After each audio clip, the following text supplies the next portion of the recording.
Bonjour et bienvenue dans ma cuisine autour du monde.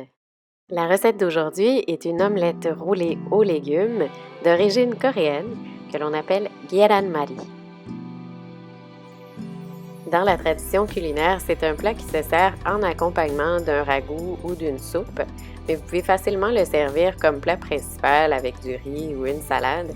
Je vous dirais qu'en lunch, c'est aussi parfait parce que ça se mange très bien tiède ou froid. Alors allons-y!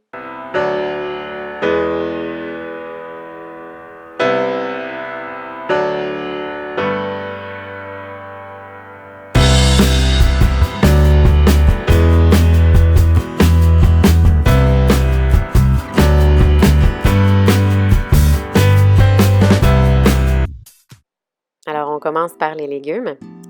C'est bien important de les couper très finement parce qu'il n'y a pas de pré-cuisson. Avec cette recette, on met directement les légumes dans le mélange avec l'œuf qui va cuire très rapidement. Donc, c'est bien important de les hacher très finement. Vous pouvez faire le travail au robot, évidemment, il n'y a aucun problème. Pour les carottes, ça ajoute un petit goût sucré, croquant, merveilleux.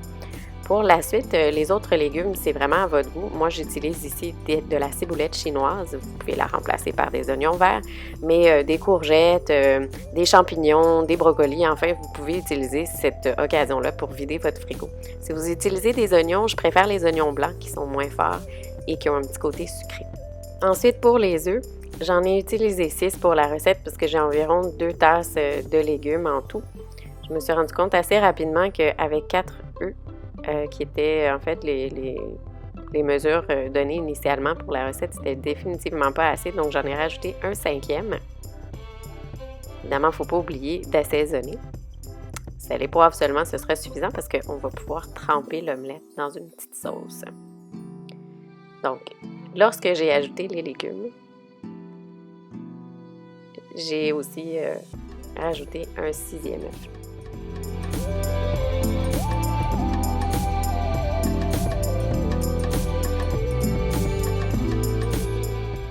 Dans une poêle anti-adhésive, versez une cuillère à thé d'huile de sésame et une cuillère à soupe d'huile végétale.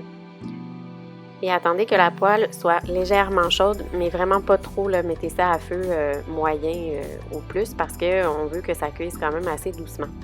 Bon, ici, j'ai versé tout le mélange. Je n'aurais pas dû parce que ça fait en sorte que l'omelette était très épaisse et j'ai eu du mal à la rouler. Normalement, quand on a beaucoup de mélange comme ça, on la fait en 2 ou même 3 étapes, un peu comme les omelettes roulées à la japonaise. Mais bon, j'étais vraiment impatiente et ça a fait en sorte que bon, l'omelette s'est cassée, comme vous pouvez voir. Mais voilà, c'est la vie, parfois, c'est pas toujours parfait en cuisine. Ceci dit, je me suis dit, bof, tant pis, parce que de toute façon, je vais devoir la couper en rondelles, donc voilà, tant pis. En plus, elle est superbe, elle est bien dorée, donc voilà. C'est ce que ça donne une fois coupée. Je la sers avec cette petite sauce spicy, vraiment délicieuse, mais avec de la sauce soja, c'est très bien aussi. Et ensuite, garnie de graines de sésame noir pour le rappel de l'huile de sésame, et c'est très joli. Pour l'étape de la dégustation, je vous invite à voir la vidéo qui suivra de soupe au tofu.